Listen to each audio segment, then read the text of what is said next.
Welcome to Sweet Life Beat Life. We hope this video helps. You begin by proving ownership. Make sure the phone number is registered as a trusted number on the Apple ID and that the SIM is active. Once done, open iForget. Apple. Or go to Settings, your name, password, and security on any signed-in Apple device. Enter your Apple ID when prompted and choose the option to reset using your phone number. The system will attempt to send a verification code to that trusted number. Wait for that code to proceed.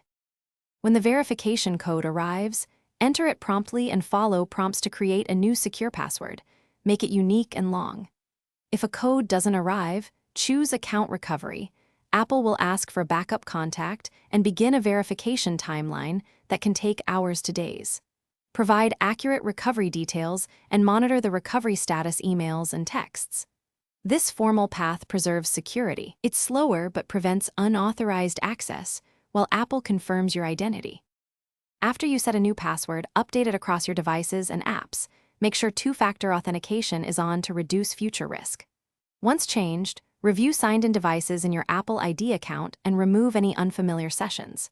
If the recovery stalls or you never received codes, contact Apple support directly. Have government ID, proof of purchase, and the phone's IMEI or serial ready to speed identity verification.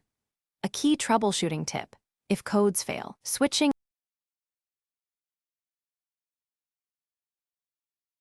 Thanks for watching. Consider subscribing if we helped you.